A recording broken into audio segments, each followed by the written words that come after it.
propose, c'est qu'on va démarrer tranquillement, le temps que les autres personnes nous rejoignent petit à petit. Voilà, donc on va démarrer. Donc je suis le présentateur, Nicolas Pons, je suis le cofondateur de Reochronos. Donc ce webinaire va durer à peu près 1 heure. L'idée, ça va être de partager avec vous des exemples d'utilisation chez nos clients de cette méthode d'oscillation linéaire, donc vraiment des utilisations dans l'industrie. Donc je vais commencer d'abord par présenter la société. Alors il y a certains clients qui sont connectés aujourd'hui, il y a des sociétés qu'on a déjà rencontrées, d'autres qui nous ont peut-être déjà vus rapidement sur les réseaux, et puis certains qui nous connaissent peut-être pas du tout. Donc je vais prendre quelques instants pour présenter Reochronos. Ensuite, je parlerai plus en détail de la méthode, parce que ce qui va nous intéresser aujourd'hui, c'est pas tellement Reochronos, mais c'est surtout cette méthode d'oscillation linéaire, ce qu'elle permet d'obtenir, quels sont ses avantages par rapport aux autres méthodes qui sont aujourd'hui très majoritairement utilisées. Et puis ensuite, donc, on va passer à tous ces cas d'études. Alors, j'en ai listé 8.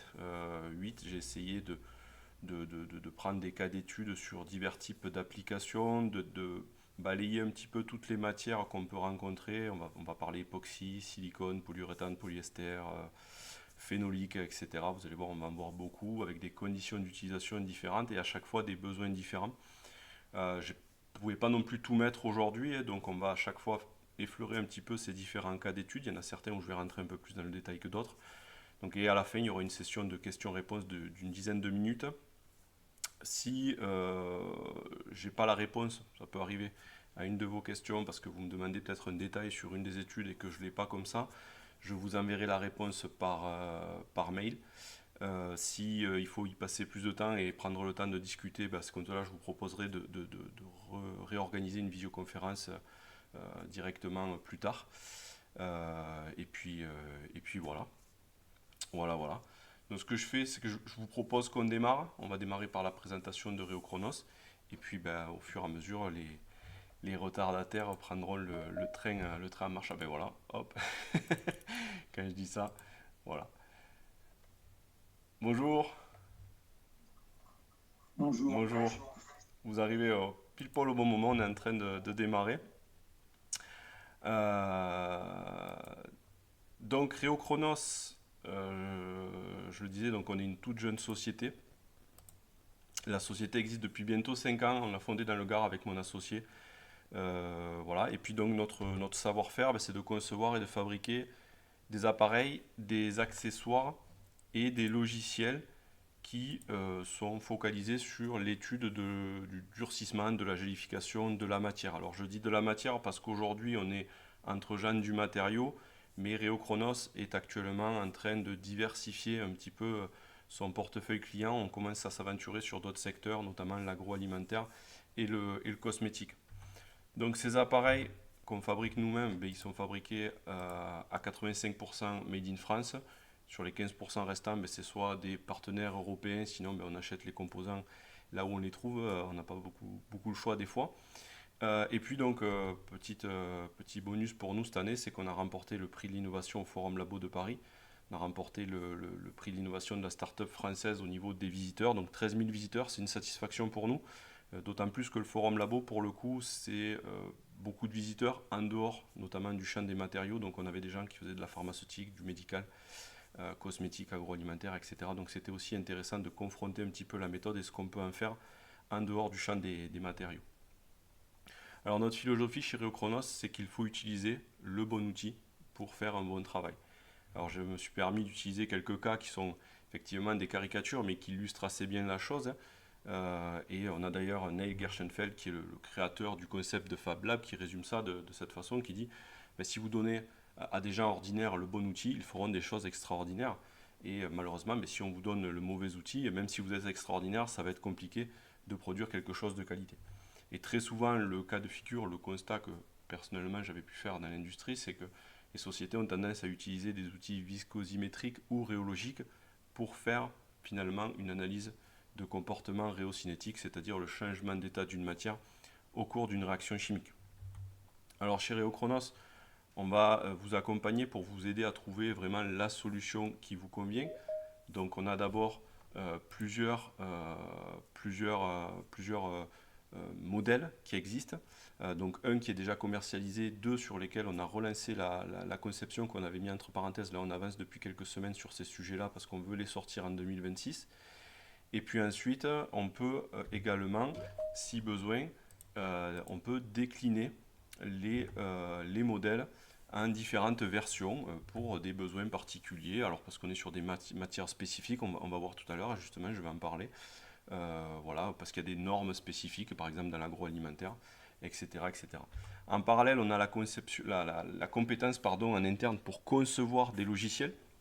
Donc on a un logiciel Reotempus qu'on met à jour régulièrement. C'est des mises à jour qui sont offertes à nos clients. Il n'y a pas de système d'abonnement chez Reochronos. Le logiciel il est vendu avec l'appareil et les mises à jour vous sont fournies à titre gracieux. Donc dans ces mises à jour, eh bien, ça va être des nouvelles fonctions que nos clients vont nous demander. Ça va être des idées que nous on a aussi de notre côté. Et on a un logiciel comme ça qui est organique et qui vit et qui évolue sans cesse.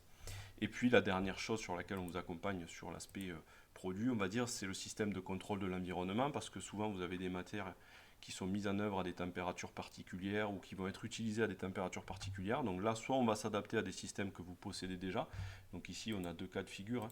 Ça, c'est des bains différents chez certains de nos clients. Et puis ici, c'est plutôt nous qui avons fourni chez un client une plaque chauffante pour faire des essais en faible épaisseur.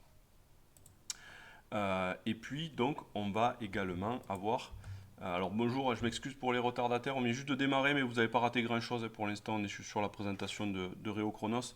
On est encore loin d'attaquer le cœur du sujet. Donc ensuite, chez Reochronos, on va également vous accompagner sur toute la partie service. Donc déjà en organisant des webinaires. Alors nos webinaires chez nous, c'est pas vraiment des webinaires pour mettre en avant Reochronos, c'est plutôt essayer de partager le savoir qu'on a sur cette méthode. Vous verrez à la fin, je vais proposer des sujets de webinaire pour l'année 2026. Ensuite, ben, ça va être, si un investissement vous aider à anticiper l'installation, trouver un maximum d'utilisation chez vous, faire un audit déjà en amont, vous former. Pendant la première année, on vous accompagne, c'est-à-dire qu'on fait des points réguliers avec vous si besoin, pour voir ben, comment vous réalisez vos essais, quelles sont les données les plus pertinentes selon vos produits. Voilà, le but, c'est vraiment que l'appareil, au bout d'un an, il soit exploité à son plein potentiel chez vous. On vous accompagne également sur tout ce qui est étalonnage, maintenance préventive, réparation et vente de consommables. Et puis enfin, pour les sociétés qui ont des besoins beaucoup plus spécifiques, beaucoup plus ponctuels, on peut vous proposer soit de la location courte durée, ou alors sinon on fait les essais pour vous. Et puis bon, rapidement ici, un panel de nos clients, donc ça ce sont des formulateurs, donc on a des gens qui font de la résine polyester, du silicone, des gens qui font des peintures industrielles, époxy, polyuréthane, voilà, on touche à peu près toutes les chimies. On est fiers d'être déjà présents en Chine et aux États-Unis au travers de Bostik. On a également chez nos clients les gens qui sont transformateurs des matières, on va le voir dans les exemples que je vais présenter tout à l'heure, les cas d'études dans l'industrie. Et puis, on a également des clients académiques, donc pour faire soit de la formation, soit de la recherche académique, donc pas mal d'IUT, chimie, SGM, et puis également quelques écoles d'ingénieurs. Voilà pour Reochronos, je vous ai dit, je voulais faire simple, court. Si vous voulez en savoir plus après, je vous encourage à me contacter. Et on pourra en discuter avec grand plaisir et découvrir vos activités. Donc maintenant, on va passer au cœur du sujet. Donc déjà, présenter plus en détail cette méthode par oscillation linéaire, voir d'où elle vient et ce qu'elle apporte par rapport aux méthodes actuelles. Alors l'oscillation linéaire, il faut savoir que je n'ai pas fondé Reochronos par hasard, j'avais déjà la chance de travailler sur un appareil qui permettait de faire ce type de mesure. C'était un appareil assez ancien qui datait des années 90. Et quand j'ai décidé de fonder Reochronos, j'ai voulu effectuer un peu de recherche bibliographique. Donc je suis remonté assez loin dans le temps et la première évocation que j'ai pu trouver de l'oscillation linéaire, on est dans les années 30. Et là, on va parler plutôt du domaine médical. Donc ce sont des chercheurs qui étudient l'homéostase ou le phénomène de thrombose qui ont besoin d'outils pour caractériser la coagulation du sang. Donc les méthodes rotationnelles ne convenant pas, ils vont mettre au point leur propre test. Alors ce test, il est assez empirique, mais il donne des résultats, vous allez voir, tout à fait satisfaisants. Donc on va avoir ici un bloc en métal qu'on chauffe, auquel on impose un mouvement de va-et-vient. On va mettre l'échantillon de sang analysé à l'intérieur. Ensuite, on va plonger dans ce sang un fil de fer, un fil en métal, pardon, qui est ici représenté en 1. Ce fil est relié à un contrepoids, et sur l'axe qui relie le fil au contrepoids, on va fixer un miroir, tout simplement. Alors je vous rappelle, on est il y a un siècle, donc les méthodes, voilà, les moyens de mesure ne sont pas du tout ceux qu'on a actuellement. Et donc tout simplement, on avait une source lumineuse qui était reflétée par le miroir sur un papier et qui permettait comme ça d'enregistrer l'évolution de la position du miroir. Donc au départ, le sang étant liquide, le mobile ne bougeait pas, et puis progressivement, le sang s'épaississant et coagulant, on avait comme ça le miroir qui oscillait entre deux positions extrêmes, et ensuite les chercheurs allaient placer dessus toute une série de points caractéristiques. Petit bond dans le temps, une vingtaine d'années plus tard, c'est ce coup-ci le domaine agroalimentaire qui a besoin d'outils, notamment les gens qui font de la coagulation du lait. On passe de production artisanale à des productions industrielles.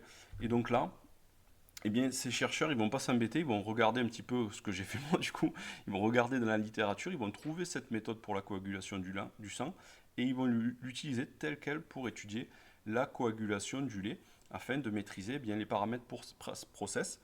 Pourquoi? Parce que le lait, en fonction de l'espèce, si on est sur une vache, sur une chèvre, sur une brebis, les temps de prise ne vont pas être les mêmes, la vitesse à laquelle le lait va coaguler ne sera pas la même, le phénomène ici qu'on appelle la synérèse ne sera pas la même, en fonction de l'alimentation de la vache, de son exposition à la météo, de son âge, etc., etc. En fait, le lait, c'est quelque chose de vivant, et donc si on va avoir tous les jours la même vitesse de coagulation, il faut maîtriser en entrée la façon dont le lait coagule pour ajuster le taux de présure.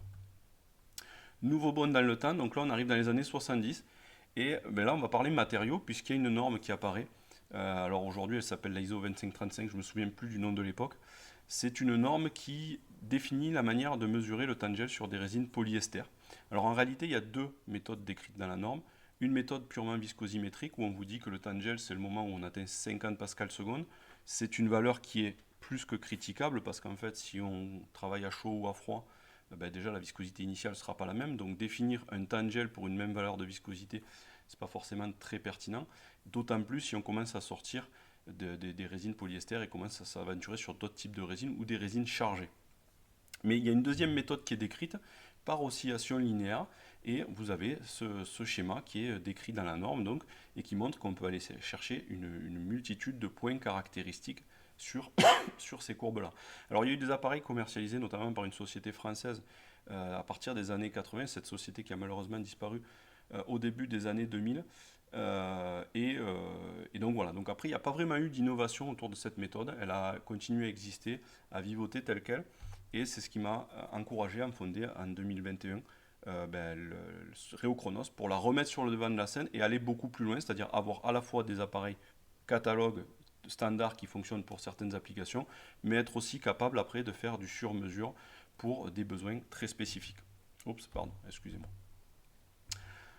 Donc voilà pour l'histoire de la méthode. Alors le principe, quel est-il, hein? Donc je l'ai déjà brièvement décrit tout à l'heure, même si dans le cas du sang c'était un petit peu particulier. Dans le cas du sang, on déplaçait le sang et c'est le mobile qui était fixe. Là, dans le cas que nous utilisons, c'est une analyse mécanique dynamique dans laquelle on va imposer un déplacement au mobile, et pour le coup, ce coup-ci ici, c'est notre matière qui est fixe. Donc ce mouvement de va-et-vient voilà, va nous permettre de suivre l'évolution du comportement viscoélastique de la matière. Donc sur chaque cycle d'aller-retour, on pourrait, alors on va en discuter tout à l'heure, on pourrait enregistrer le déplacement, et surtout nous ce qu'on va mesurer, c'est la force qui s'oppose à ce déplacement. Et cette force, si on l'analyse pour chaque cycle, donc des cycles qui font en général 0,5 Hz, mais ça c'est variable, on peut varier la fréquence chez Rhéochronos, chaque cycle, on va pouvoir aller mesurer l'amplitude du signal, et cette amplitude, c'est une image de la viscosité du produit, en tout cas, bien évidemment, tant qu'il est à l'état liquide. Donc chez Rhéochronos, on utilise 4 huiles silicone pour étalonner les appareils tant que la matière est à l'état liquide, et du coup, on va pouvoir suivre comme ça l'évolution de cette viscosité au cours du temps. Mais le gros avantage, en fait, de cette méthode de translation oscillatoire, c'est que quand le produit va durcir, c'est lui qui va imposer en fait le mouvement de la partie inférieure, et du coup ce qui va se passer c'est qu'on va en fait piéger la partie inférieure du mobile. La partie supérieure elle va pouvoir continuer à se déplacer, l'amplitude du signal va augmenter, et du coup on va obtenir des courbes de type sigmoïde. Donc c'est les courbes qui sont représentées ici, sur lesquelles on va pouvoir, je vais vous le montrer juste après, placer une multitude de points. Alors chez Reochronos, on a choisi d'afficher ça en viscosité, ce qu'on a appelé la viscosité apparente, parce que au moins tant que le produit est à l'état liquide, on peut se servir des valeurs de viscosité. Bien évidemment que une fois que le produit est solide, on ne peut plus réellement parler de viscosité. Alors, je voulais faire une petite parenthèse ici parce que souvent on me dit oui, mais nous on a des. Alors, souvent les laboratoires de recherche R&D, on nous dit oui, nous on a des rhéomètres qui sont beaucoup plus précis, beaucoup plus sophistiqués.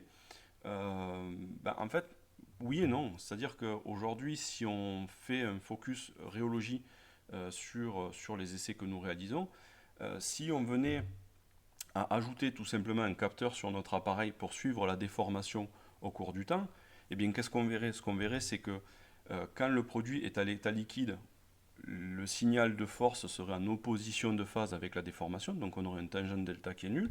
Et puis quand on serait à l'état solide, alors encore une fois, on n'a pas un liquide parfait, un solide parfait, je fais des raccourcis, mais c'est pour expliquer l'idée, on aurait également donc un signal en phase avec tangente delta qui est nul, et entre ces deux états, eh bien, on aurait justement une tangente delta qui évolue jusqu'à un maximum avant de diminuer.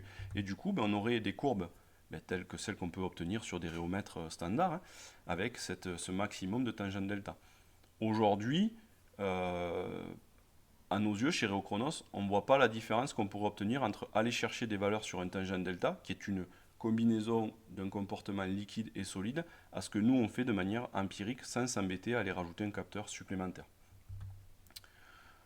Alors les données obtenues, là j'en ai présenté certaines sur la courbe de viscosité apparente. Il y en a en réalité beaucoup plus que ça. Sur notre logiciel, maintenant on peut créer à façon des traitements. On a développé une fonctionnalité où en fait on vous met en mode bac à sable tous les outils mathématiques que nous utilisons pour vous permettre de créer vos propres traitements. Mais on peut aller chercher une durée de vie en pot, donc c'est le temps qu'on met à multiplier la viscosité initiale par un certain facteur. Le temps de travail qui dépend d'une certaine valeur de viscosité propre à votre procédé de mise en œuvre.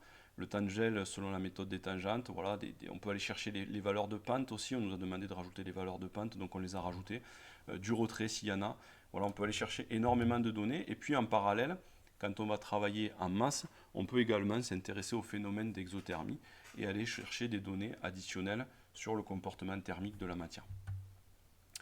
Alors du coup, quels sont les avantages de cette méthode si maintenant on vient la challenger par rapport aux méthodes qu'on peut rencontrer de manière assez classique dans l'industrie?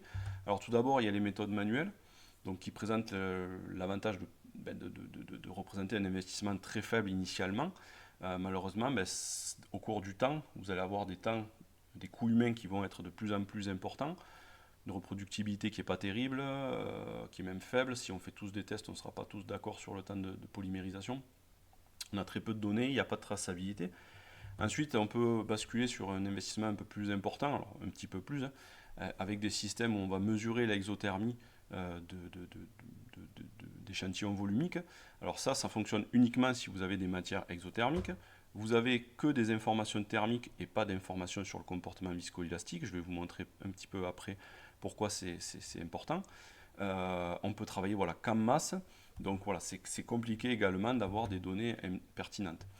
Troisième cas de figure, on monte un petit peu en termes d'investissement. Donc là, on est sur des viscosimètres au gel timer. Là, on va pouvoir travailler qu'en masse. Donc on ne peut pas travailler en couche mince.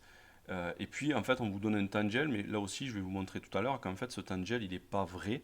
C'est uniquement le moment où l'appareil s'arrête. Et c'est une limite mécanique de l'équipement et pas du tout un vrai temps de gel. En tout cas, ce n'est pas tout le temps le cas. Et puis après, il reste deux possibilités. Alors, des fois, je rencontre des sociétés qui font des mesures par analyse DSC. Les DSC, c'est super, mais ça fonctionne sur des échantillons qui sont très fins. Donc, est-ce que c'est vraiment représentatif d'un produit en volume? Qu'est-ce qui se passe quand il y a de l'exothermie? C'est des méthodes qui coûtent cher et qui ne peuvent pas forcément être utilisées en atelier. Et même chose pour les rhéomètres et les DMA classiques. C'est des outillages qui sont lourds en termes d'investissement, en termes de prise en main. On peut travailler qu'en couche mince, les consommables coûtent excessivement cher. Donc en réalité, si vous regardez, vous avez des méthodes plutôt pour les échantillons massifs, des méthodes plutôt pour les échantillons en couche mince. Les méthodes manuelles, on peut faire ou massif ou couche mince selon les besoins. Donc il n'y a pas vraiment de méthode qui va faire consensus et qui va vous permettre de tester vos produits dans les conditions qui vous conviennent. Et donc c'est là où l'oscillation linéaire, elle prend tout son sens, c'est qu'on va pouvoir comme ça venir choisir la façon dont on travaille. Donc par exemple, Alors j'ai essayé ici de représenter un peu l'intérêt en termes de coût, de simplicité ou de pertinence. Sur le long terme, en réalité, l'oscillation linéaire est beaucoup plus intéressante en termes de coût. C'est beaucoup plus simple à utiliser. Alors la simplicité, c'est plutôt la facilité qu'on a à représenter des conditions d'essai, et puis également la pertinence. Donc juste pour petite parenthèse et pour montrer l'intérêt de mesurer et l'évolution viscoélastique et l'évolution thermique. Dans le cas d'une résine polyester orthophthalique, pardon, on va avoir d'abord une augmentation de la viscosité, puis une augmentation de température. Alors ici, ce qu'on voit, c'est une reprise de réticulation avec du retrait. D'accord. Si maintenant je compare cette courbe à une résine époxy, vous allez voir qu'on va avoir souvent, en masse, je parle, d'abord une augmentation de la température et ensuite une augmentation de la viscosité. La petite parenthèse, ce qu'on voit en fait, c'est au refroidissement de l'échantillon, le passage de la transition vitreuse. On avait ici un solide caoutchoutique et ici un solide vitreux. Donc voilà pour la présentation de la méthode et ses avantages. Maintenant, on va rentrer dans le vif du sujet, dans l'étude de cas. Donc j'ai listé quatre catégories. Donc le contrôle qualité, la gestion de prod, laboratoire R&D et ce que j'ai appelé le support client, qui sont en fait les essais applicatifs qui parfois peuvent être inclus dans la partie R&D. Je n'aborderai pas aujourd'hui les utilisations dans les écoles et les laboratoires de recherche. Alors en contrôle qualité, la méthode elle peut être utilisée pour tester les matières à la réception, après stockage, ça c'est pour des transformateurs ou des gens qui vont formuler à partir de matières premières. Ça peut être intéressant aussi pour les formulateurs de vérifier leur lot avant expédition. Et puis elle peut être utilisée aussi pour requalifier des matières qui arrivent en date de péremption. Alors la méthode en soi, c'est un critère de la qualité d'un produit. C'est une discussion que j'avais encore une fois la semaine dernière. Un produit qui est conforme aura la bonne réactivité. D'accord ? Donc le premier exemple que je voulais partager ici avec vous, c'est une société qui fabrique des mousses polyuréthane et polyisocyanurate. Donc c'est des mousses pour le bâtiment, hein, tout simplement. Alors quand on les a rencontrés, cette société à l'époque faisait les tests manuellement. Donc en gros, on avait une personne qui venait X fois par jour, prélever un échantillon dans un sac et on regardait à quelle vitesse la mousse montait dans ce sac, ce qui permettait d'avoir une valeur de la qualité ou non du produit. Bon, c'était coûteux, il n'y avait pas vraiment de traçabilité, c'était un petit peu laborieux dès que la personne qui avait l'habitude de le faire n'était pas là, le prélèvement n'était peut-être pas toujours identique. Donc ils ont voulu s'équiper d'un appareil pour remplacer la méthode plus ou moins manuelle, on va dire.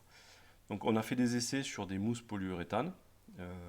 Alors l'idée c'était de prélever très rapidement la matière et de suivre à la fois l'expansion et le durcissement de cette matière au cours du moussage. Donc on s'est principalement intéressé au temps de gel et à la polymérisation. On avait également enregistré l'exothermie, mais je ne la présenterai pas aujourd'hui parce que ça n'avait pas un intérêt énorme par rapport à leurs besoins. Donc du coup, on a développé un système spécifique avec, comme c'est un produit qui mousse, on a une expansion de 300% de l'échantillon. Donc il a fallu surdimensionner un petit peu la colonne, le mobile, développer un système pour mettre en place très rapidement l'échantillon parce que vous voyez qu'en fait la réaction, elle démarre très vite. Entre le prélèvement et le début de la gélification, il se passe une quinzaine, vingtaine de secondes. Ce qui est intéressant, c'est qu'on a pu voir que on est très précis sur le temps de gel ou le temps de polymérisation. Sur les mesures qu'on avait fait avec eux à l'époque, juste au moment de la démo, on avait déjà un écart type de moins d'une seconde sur 4 mesures, donc c'était très bon. Du coup, l'appareil a été acheté par le client et aujourd'hui, donc, il sert à faire du contrôle continu toute la journée au sein de la société. Donc, il y a des prélèvements qui sont faits régulièrement pour vérifier que le mélange est effectué correctement, que les produits sont conformes. Et petit à petit, on va équiper leurs usines un peu partout en France et dans le monde.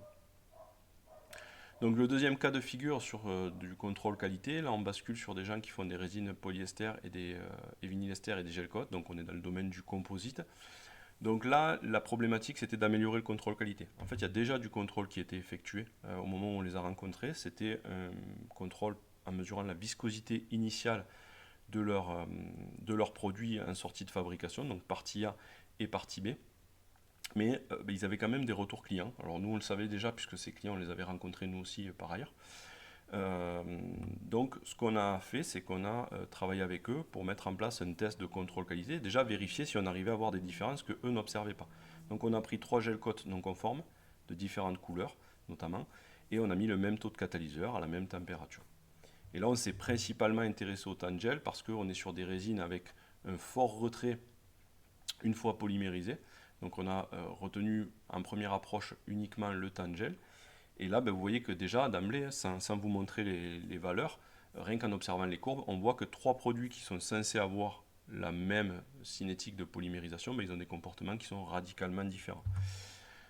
Et effectivement, si on va chercher les données, on voit que les temps de gel et même les coefficients de réticulation, c'est-à-dire la pente à laquelle, la vitesse à laquelle le gel se forme, le réseau tridimensionnel se forme, on a des valeurs qui sont complètement différentes. Alors ça, l'idée c'est que maintenant le client va continuer ses mesures par viscosimétrie. Pourquoi? Parce qu'il n'a pas la capacité aujourd'hui de tester tous ses lots malheureusement. Par contre, il va rajouter ce contrôle en parallèle et s'il y a un produit qui est non conforme, ils pourront intervenir beaucoup plus rapidement et même intervenir avant l'expédition et se poser la question de savoir pourquoi ce lot-là en particulier est défaillant. L'idée maintenant, c'est que nous, on va les accompagner pour réduire la durée des essais, puisque je vous disais, ils ne peuvent pas tester tous leurs lots. Donc, une solution pour pouvoir tester tous les lots, c'est de travailler à température élevée, même si ce n'est pas des conditions vraiment réelles d'application. Mais ça va permettre d'abaisser la durée des essais de peut-être à 4-5 minutes, et du coup de passer plus de lots par jour pour vérifier si la conformité de leur matière. Donc voilà pour le contrôle qualité. Ensuite, je peux vous présenter des exemples de gestion de la production. Donc là, on va soit essayer de mieux connaître les matières qu'on utilise, soit essayer d'optimiser la production, réduire les temps de fabrication par exemple. Alors le premier cas de figure, on reste dans le domaine du composite et des résines polyester et des gel coats polyester vinylester. Donc c'est un fabricant de piscines qui avait besoin d'optimiser ses temps de fabrication. Donc suite au Covid, vous le savez probablement, mais il y a eu une explosion des ventes de piscines coques. Donc les fabricants ont dû se mettre à être en capacité de sortir un certain nombre de piscines chaque jour dans des ateliers qui n'étaient pas forcément dimensionnés pour ça initialement. Donc jusqu'à ce qu'on les rencontre, en fait ils ajustaient le taux de catalyseur en fonction de la température et puis de l'expérience un petit peu des opérateurs. Malheureusement, il n'y avait pas vraiment de moyens pour contrôler déjà les matières qu'ils recevaient. Il y a beaucoup de turnover, donc le savoir se perd. Et puis à ce moment-là, il y avait aussi la pression sur les matières premières qui faisait qu'ils avaient du mal à avoir des fournisseurs toujours les mêmes, capables de leur fournir la matière en temps et en heure, et surtout avec des fiches techniques qui n'affichaient pas tout le temps les mêmes valeurs. Donc l'idée, ça a été de les aider. Donc ils ont investi dans un équipement et ensuite nous on les a aidés à créer des abacs pour l'atelier. Donc on a fait ce travail sur différentes résines, des isophtaliques, des orthophthaliques, à la fois des résines pré-catalysées été ou hiver, avec différents taux de catalyseur et à différentes températures. Donc ce qu'on a fait, c'est qu'on a mesuré le temps de gel sur nos essais et ensuite je vais vous montrer comment on a fait pour extraire de ce temps de gel l'énergie d'activation pour tracer des abacs. Donc voilà un exemple de courbe qu'ils ont pu obtenir de l'évolution du temps de gel en fonction de la température de la résine. Alors là, pour des soucis de simplicité, on n'a pris que 2 taux de catalyseur pour une même résine. Mais du coup, si j'utilise la loi d'Arrhenius, donc la loi d'Arrhenius qui permet de lier une constante de vitesse à l'énergie d'activation de la matière, eh bien si on remplace la constante de vitesse par notre temps de gel, vous voyez que si on fait varier la température, il nous reste finalement deux inconnus, le facteur d'Arrhenius A et l'énergie d'activation EA. Donc si on passe tout en log népérien, on se retrouve finalement avec une équation de la forme log népérien du temps de gel, c'est une fonction de l'inverse de la température. Donc on a tracé ces courbes-là, en fait c'est droite finalement, et ces droites, eh bien, la pente c'est moins EA sur R, R qui est la constante des gaz parfaits qui est connue, et ln de A, c'est l'ordonnée à l'origine. Donc on peut récupérer du coup EA et A, les réinjecter dans la loi d'Arrhenius, alors on remplace K par le temps de gel, et du coup ça nous permet de connaître le temps de gel ensuite à n'importe quelle température. Et du coup, suite à ça, on a tracé des abacs pour chaque taux de catalyseur du temps de gel, alors on a mis en secondes par rapport à la température, et on a utilisé un code couleur pour que les opérateurs en arrivant le matin se disent tiens, aujourd'hui il fait 10 degrés, pour cette résine, si j'utilise 2,75, je serai pas vraiment dans les clous, puisque pour être dans les clous, il faut être dans le vert foncé. Mais voilà, en tout cas pour leur indiquer quel est le taux de catalyseur optimal pour être dans les clous par rapport au takt time décidé, qui est un takt time entre 18 et 22 minutes de mémoire. Toujours dans la gestion de production, donc là on change de système de nature chimique, on est sur des cols phénoliques et des cols mélamine, donc des produits utilisés en couche très mince et en température. Donc c'est un fabricant de panneaux bois pour la construction et pour le bardage extérieur. Donc là ce fabricant il avait des soucis pour optimiser ses temps de fabrication avec certaines cols.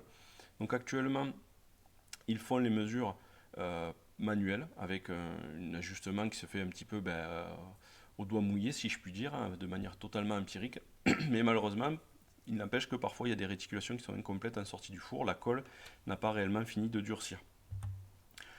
Donc ce qu'on a fait, c'est qu'on a testé avec eux trois résines, une phénolique, une mélamine et une phénolique inifugée, en couche mince à 150 degrés. Donc l'idée, c'était de représenter ce qui se passe dans leur tunnel de cuisson. Donc ce qu'on s'est aperçu, c'est qu'on avait trois comportements qui étaient radicalement différents, hein. Vous voyez notamment que le fait de rajouter un produit inifugeant dans la résine phénolique modifie complètement son temps de réaction. La résine mélamine a aussi un comportement particulier lié à un fort retrait parce qu'il y a notamment aussi plus de solvant dans cette résine-là. Mais surtout, ce qui est intéressant, c'est que aujourd'hui, ces résines sont testées manuellement, donc avec une mesure, je vous disais, du temps de fil. Donc eux, manuellement, ce qu'ils mesuraient, c'est un temps de fil de 10 minutes pour la résine phénolique, 12 minutes pour la résine inifuge et 20 minutes pour la résine mélamine.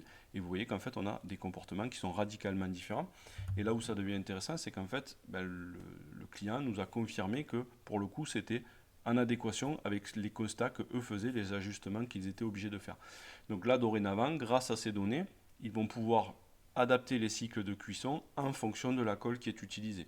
Donc si on va avoir toujours le même temps de cuisson, eh bien on va peut-être cuire à une température plus élevée par exemple pour la résine phénolique, ou alors on va tenir compte du fait qu'elle prend plus de temps pour ajuster le temps de fabrication. Donc maintenant je vais vous présenter deux cas de figure en laboratoire R&D, donc formulation de nouvelles matières ou remplacement de molécules qui deviennent interdites suite à l'apparition de nouvelles réglementations. Donc le premier cas de figure, c'est un formulateur de résine silicone pour le secteur nucléaire. Et là, notamment, il avait fait une étude pour mesurer l'influence du taux de charge sur la durée de vie en pot, pour communiquer cette valeur auprès de ses opérateurs.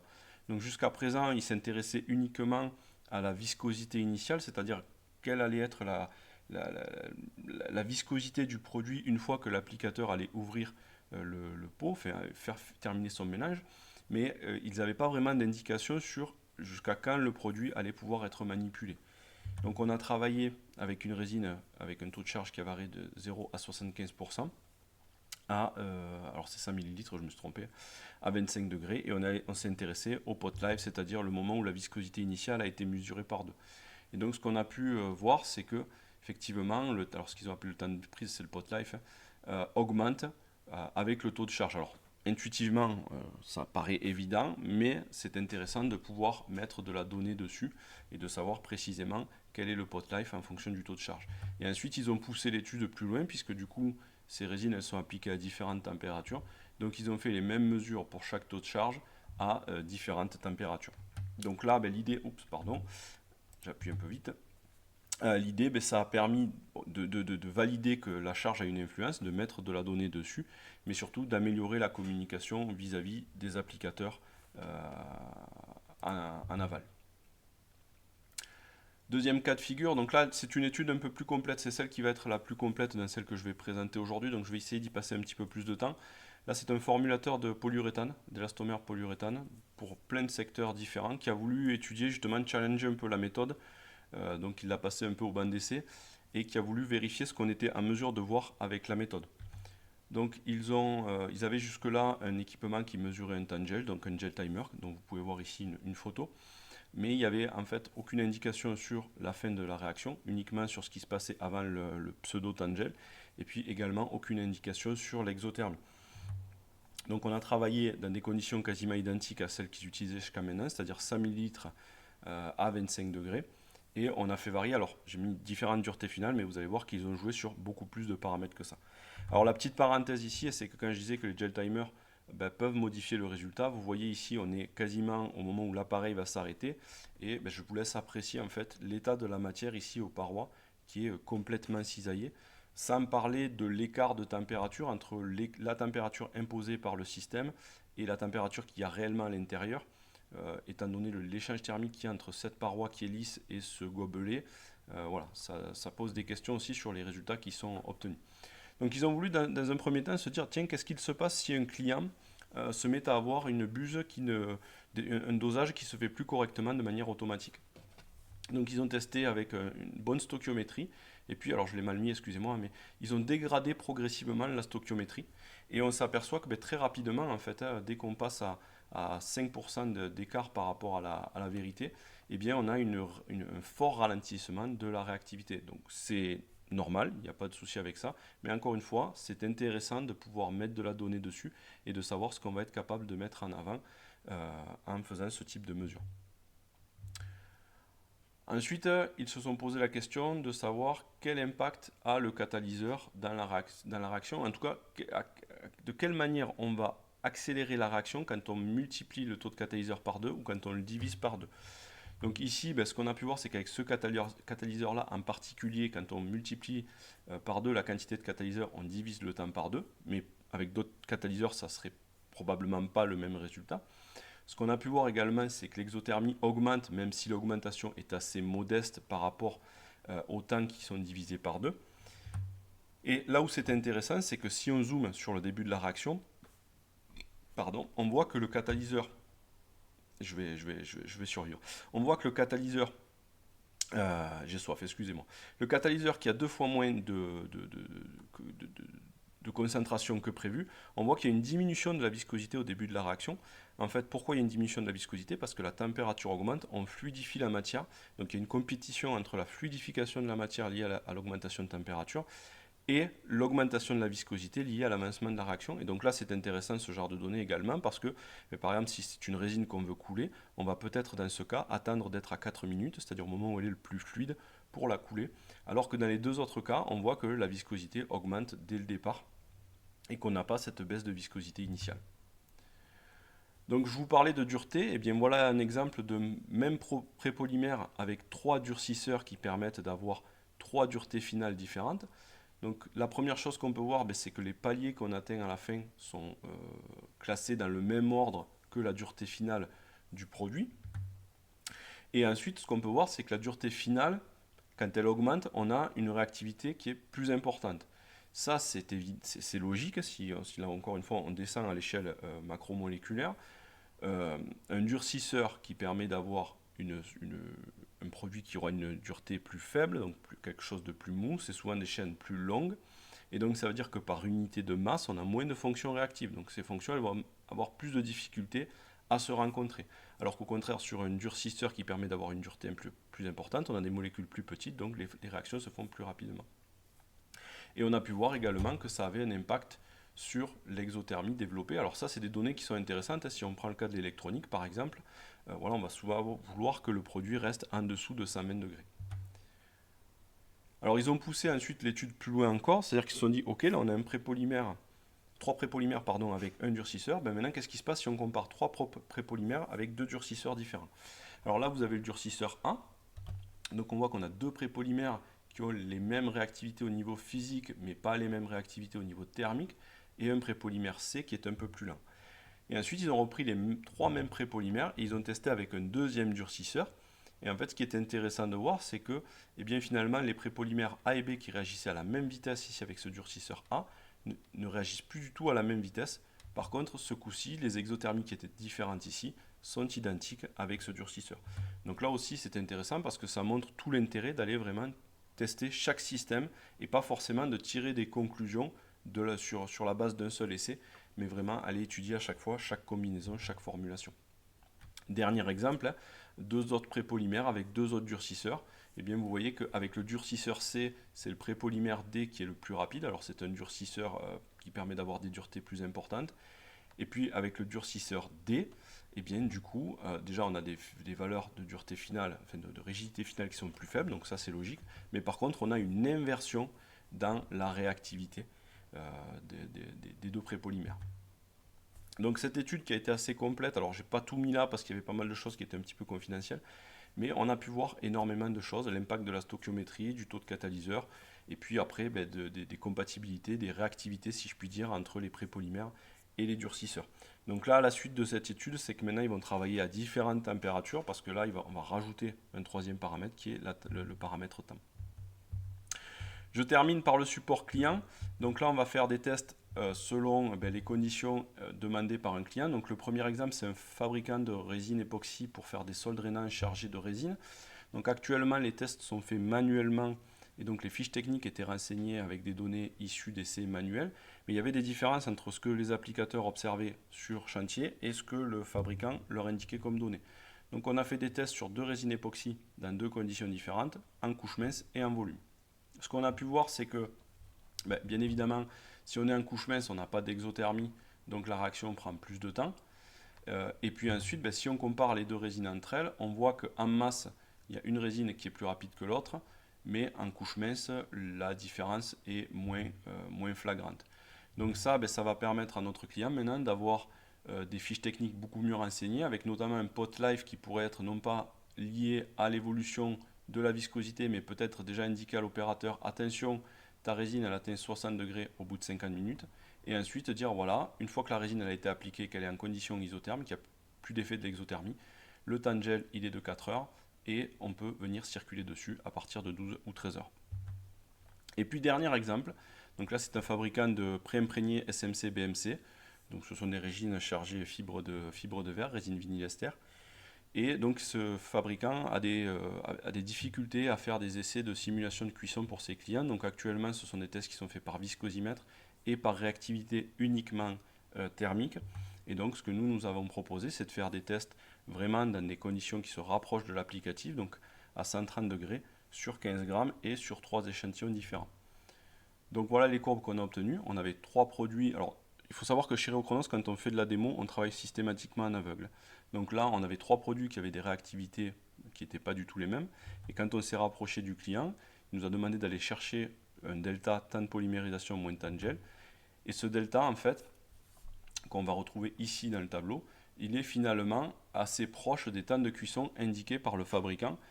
Par contre, on a des précisions qui sont, des fenêtres qui sont beaucoup plus faibles que ce que le fabricant indique. Donc, lui, maintenant, va pouvoir, dans ses fiches techniques, donner des temps de cuisson avec on va dire des plages beaucoup plus courtes que ce qui était annoncé jusqu'à maintenant, ce qui permettra à ses clients de garantir que le produit est bien réticulé en fin de cuisson, sans non plus le laisser trop longtemps dans le four et faire des pertes d'énergie. Voilà un petit peu pour le webinaire, pour la présentation. Maintenant, je vous propose de basculer sur la partie questions-réponses. Voilà, donc si vous pouvez, je pense, taper dans le chat. Je pense que vous devez me voir et vous devez voir le chat, je suppose. Voilà, donc si vous avez des questions, j'y répondrai avec grand plaisir. 5 questions. Oui.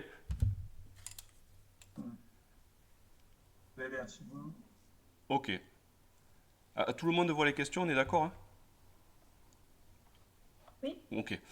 Alors, comment déterminer la transition vitreuse, loi mathématique ou mesure? Alors là, la transition vitreuse, du coup, je l'ai masqué.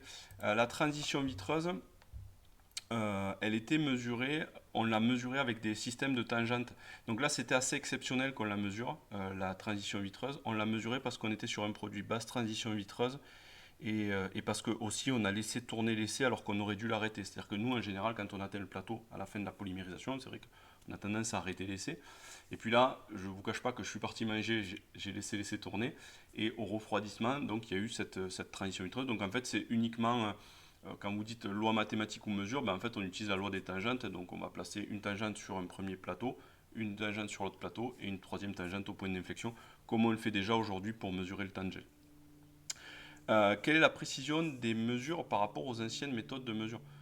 En fait, la précision, elle va être dépendante. Alors, il y a pas mal de facteurs qui rentrent en compte. Ça va être la température déjà. Est-ce que votre échantillon est toujours à la même température? est-ce qu'il est mélangé toujours de la même façon, etc.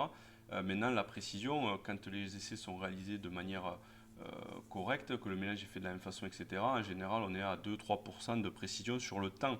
En fait, je ne peux pas vous donner une précision en valeur de temps parce qu'elle va être plus liée à la réactivité du produit plus qu'à une valeur. Je ne peux pas vous dire la précision, c'est 3 secondes. Ça va vraiment dépendre. Sur un produit qui réagit par exemple en 8 heures, comme c'est le cas chez un de nos clients, la précision elle est à plus ou moins un quart d'heure sur le temps de gel. Mais on a un temps de gel de 5-6 heures déjà.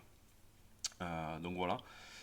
Est-ce qu'il y a des écarts entre l'ancienne méthode? Alors, qu'est-ce que Oui, vous... par rapport à l'ancienne mesure, vous avez un écart d'un quart d'heure, mais par rapport à ce qu'ils faisaient avant, eux, ils avaient Alors, qu'est-ce que vous appelez une- l'ancienne méthode? C'est-à-dire les méthodes manuelles? bah, la méthode qu'ils utilisaient chez eux avant d'utiliser votre appareil. Est-ce qu'ils avaient une variation d'un quart d'heure eux aussi, ou ils avaient plutôt une variation d'une demi-heure Ah ou... oui, non, ils avaient des variations plus importantes, ou alors des fois ils n'avaient pas de variation, mais du coup ils passaient à côté de non-qualité.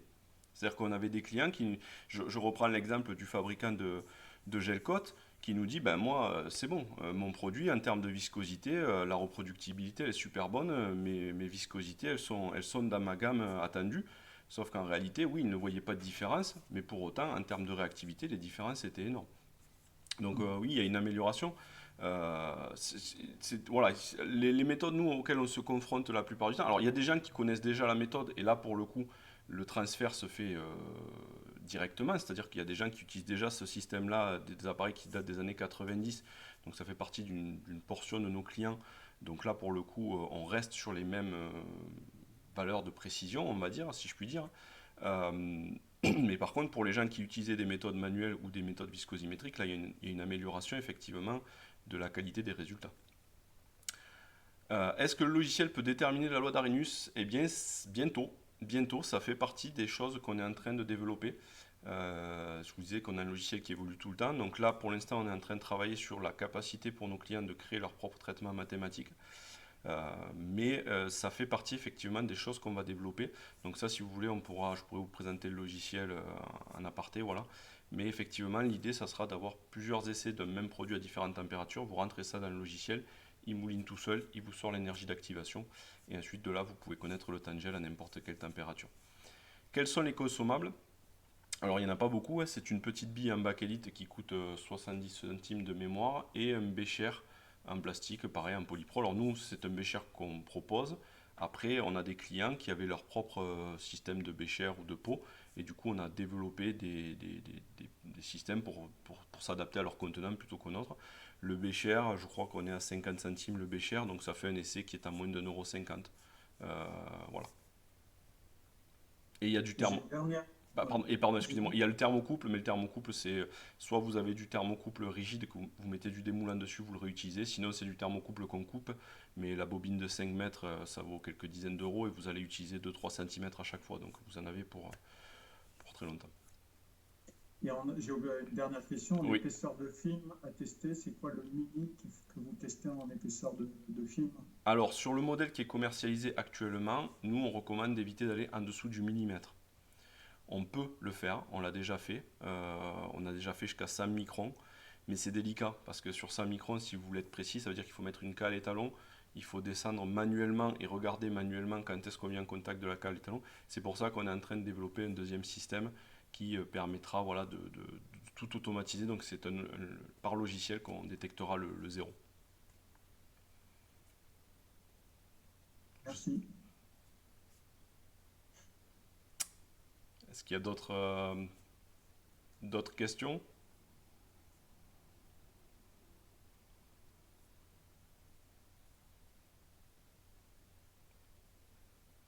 Alors, quel est aujourd'hui le coût de l'appareil? Ben, l'appareil, je peux venir, ou voilà, il y a plusieurs façons de fonctionner, mais ce client-là, ben, il utilise aussi des cols bicomposants pour coller des planchers dans ses camions, il utilise aussi des gel coats, des mastiques, et au final, on s'est aperçu qu'en fait, l'appareil, il pouvait servir sur plus de matière finalement que le premier contact initial qu'on avait eu ensemble. Euh, donc voilà aussi l'intérêt de cet accompagnement. Des mesures de Tangel, Loïc, ben non, vous, oui. Vous, je crois que oui, moi non. Alors pour la question des liens inorganiques, donc J'ai des exemples sur du plaque-au-plâtre où je sais que ça marche, sur des systèmes pour boucher des fissures dans du plâtre, je sais que ça marche. On a fait d'autres essais sur certains mortiers, des fois c'est plus délicat parce qu'en fait on a plein de phénomènes de retrait. C'est le souci qu'on a avec les liens inorganiques, c'est que des fois on a des phénomènes de retrait qui ont lieu pendant la prise et qui font qu'on a la bille qui peut se séparer. Donc j'ai pas d'exemple là comme ça là maintenant. J'en avais fait un juste pour vérifier que ça fonctionnait sur de l'enduit pour fissure. Mais sur du ciment, non, après pas plus que ça. Pour l'instant, c'est pas une direction dans laquelle on va. Mais Loïc, moi je suis intéressé pour échanger parce que je crois que vous, c'est ce que vous faites et ça m'intéresse du coup de voir ce que vous faites plus en détail. Une dernière chose, je dis les bêtises. Je voulais partager avec vous du coup les futurs webinaires Réochronos. Hop, hop, hop, hop. Donc si ça vous intéresse, j'ai prévu 2 webinaires. Un qui fera du coup une revue de la littérature scientifique qui utilise cette méthode pour la partie matériaux. Je ne vais pas parler du sang et du lait, je vous rassure, ça ne sera pas le but. Et puis également pour les enseignants qui sont là aujourd'hui, j'aimerais peut-être organiser une sorte de webinaire table ronde justement pour faire un partage d'expérience sur vos utilisations dans l'enseignement. Donc voilà, si c'est des webinaires qui vous intéressent, n'hésitez pas également à m'envoyer un message pour que je vous tienne informé après au fur et à mesure quand j'avancerai sur la date de ce webinaire-là. Voilà. Ben, je vous remercie à toutes et à tous. Je vous souhaite une excellente journée. Et puis, ben, je vous dis à bientôt. Eh bien, merci. Merci. Merci. Et bonne journée. Bonne journée. Au revoir. Merci.